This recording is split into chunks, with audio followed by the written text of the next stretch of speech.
Hello everyone, আসসালামু আলাইকুম।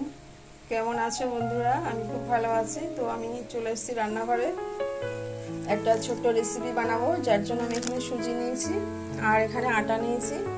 আটা আমি 2 বাটি নেব, আর যে বাটিটা নেব তার মাপেই দিতে হবে সমস্ত কিছু, তাহলে সব ভালো হবে। আমি এটা ঢেলে দিলাম, আরও 1 বাটি নিয়ে নেব। এখানে আরও 1 বাটি নিয়েছি, মোট আমি 2 বাটি আটা নিয়েছি।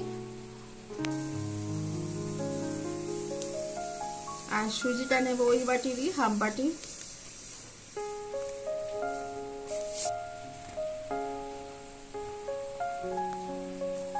আমি আটা আর সুজিটা একটু নেড়ে নিচ্ছি, মিশিয়ে নিয়ে তারপর একটু তেল আর ঘি দিয়ে নেব। তো একটু সাদা তেল দিয়ে নিচ্ছি, আর এই ঘি নিলাম 2 চামচ দেবো আমি ঘিটা। ঘিটা দিলে কিন্তু খুব সুন্দর টেস্ট হবে। আমি সাদা তেল আর ঘিটা খুব ভালোভাবে এভাবে মিশিয়ে নেব।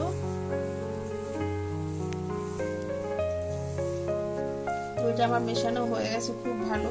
তো দেখো কি সুন্দর একদম আটাটা আর সুজি তেল ঘি একসঙ্গে হয়ে পুরো একদম গোল গোল হয়ে যাচ্ছে, আবার চাপ দিলেই ভেঙে যাচ্ছে। এই যে বাটিতে আমি আটা নিয়েছিলাম ওই বাটিটায় আবার হাফ বাটি চিনি নিয়েছি আর হাফ বাটি জল দিলাম। এটা আমি চিনির রস করে নেব।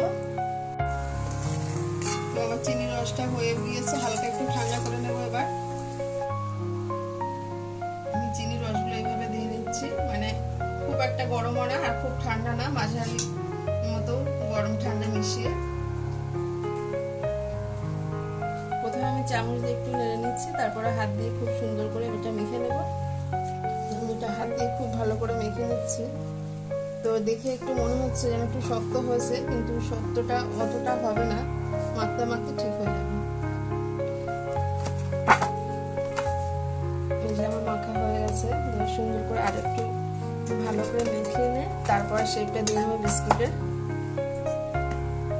তো এটা আমি মাঝখান দিয়ে হাফ করে নেবো, কারণ অনেক বেশি হয়ে যাচ্ছে একসঙ্গে নিলে।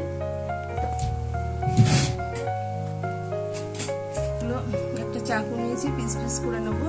তো আমি এইভাবে কাটবো, তাহলে দেখতে অনেকটা সুন্দর হবে। এটা বাদ দিয়ে দিলাম।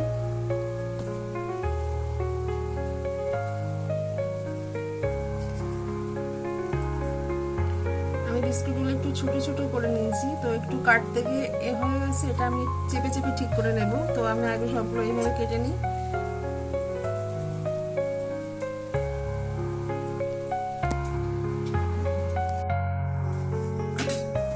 তো দেখো বন্ধুরা, আমি বিস্কুটগুলো শেপ দিয়ে নিয়েছি। তো বিস্কুটের শেপটা খুব একটা ভালো হয়নি, তো টোস্টের মতো হয়েছে দেখতে কিছুটা। যাই হোক, প্রথমবার বিস্কুট বানাচ্ছি, দেখা যাক কতটা ভালো হয়।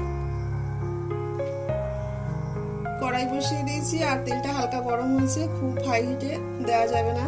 তো আমি বিস্কুটগুলো এবারে দেওয়া শুরু করলাম আস্তে আস্তে।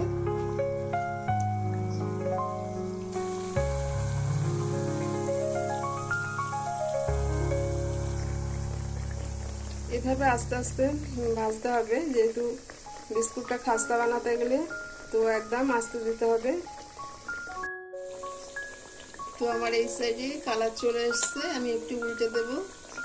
লাল লাল হয়ে এসছে।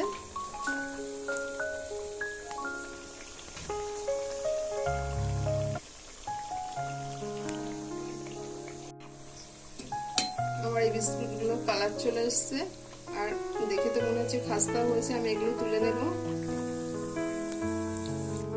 আমার যেগুলো বাকি বিস্কুট ছিল সেগুলো আমি দিয়ে নেব। প্রথম বিস্কুটগুলো তো আমি তুলে নিয়েছি, এটা সেকেন্ড ব্যাচের বিস্কুট, এগুলো হয়ে গেছে। তো আমি সবগুলো এবার তুলে নেব। তো আমার বিস্কুটগুলো রেডি হয়ে গেছে, দেখো বন্ধুরা কেমন হয়েছে। তো বলবে অবশ্যই কমেন্ট করে। আর যেহেতু বিস্কুটগুলো আমি প্রথমবার বানিয়েছি, তো হয়তো খুব একটা ভালো হয়নি, কিন্তু আমাদের খাওয়া হয়েছে, খেতে কিন্তু দারুণ হয়েছে। তো আমি একটা দেখাচ্ছি, মানে ভেঙে কত সুন্দর খাস্তা হয়েছে। তো দেখো, মানে খুব সুন্দর খাস্তা হয়েছে, ভিতরটা সাদা আছে, উপরটা ব্রাউন আছে। ভিডিওটা ভালো লাগলে অবশ্যই কমেন্ট করবে।